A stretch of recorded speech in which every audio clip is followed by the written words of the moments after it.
वो गुफा जहां प्रवेश करते ही कंपास काम करना बंद कर देता है, वो सुरंगें जहां से अजीब रोशनी और ध्वनियां आती हैं। कई खोजकर्ताओं का दावा है पृथ्वी के अंदर एक और दुनिया है। क्या धरती खोखली है? क्या हमारे पैरों के नीचे कोई और सभ्यता छिपी हुई है? पौराणिक कथा और रहस्य।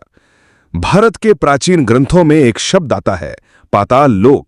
यह सिर्फ एक धार्मिक कल्पना नहीं थी, बल्कि कुछ वैज्ञानिक मानते हैं कि यह वास्तव में धरती के अंदर मौजूद एक विशाल गुप्त दुनिया का संकेत था। रामायण, महाभारत और विष्णु पुराण में इसका बार बार जिक्र आता है, जहां दैत्य, नाग और दूसरी सभ्यताएं बसती थीं।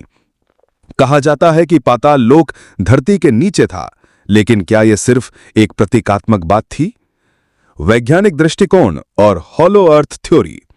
1950 के दशक में एक थ्योरी ने पूरी दुनिया को हिला दिया। हॉलो अर्थ थ्योरी, एक विचार कि हमारी धरती पूरी तरह ठोस नहीं बल्कि भीतर से खोखली है और उसके अंदर एक पूरी सभ्यता हो सकती है। एडमिरल रिचर्ड बर्ड नामक अमेरिकी खोजकर्ता का दावा था कि उन्होंने 1947 में उत्तरी ध्रुव के पास एक अजीब अंदर की दुनिया देखी, जहां विशालकाय पेड़, सूरज जैसा प्रकाश और इंसानों से मिलते जुलते लेकिन ऊंचे कद के प्राणी थे। भारत की रहस्यमयी गुफाएं और सुरंगें। भारत में ऐसे कई स्थान हैं जहां गुप्त सुरंगों की कहानियां सदियों से चली आ रही हैं। एलिफेंटा की गुफाएं, बादामी गुफाएं, बेतवा नदी के किनारे और खंडवा की सुरंगें, इन सभी में एक बात सामान्य थी। कुछ सुरंगें इतनी गहरी थी कि आज तक उनका अंतिम सिरा नहीं मिला। स्थानीय लोगों का कहना है कि वहां से कभी कभी ध्वनियां आती हैं, कभी रोशनी चमकती है और कई बार लोग अंदर गए लेकिन लौटे नहीं। नासा और आधुनिक विज्ञान की खामोशी।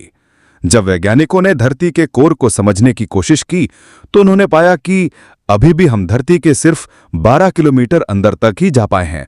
12 किलोमीटर, जब पृथ्वी की गहराई लगभग 6000 किलोमीटर है। तो क्या यह मुमकिन नहीं कि बाकी की पूरी संरचना हमारे लिए अब भी एक रहस्य है?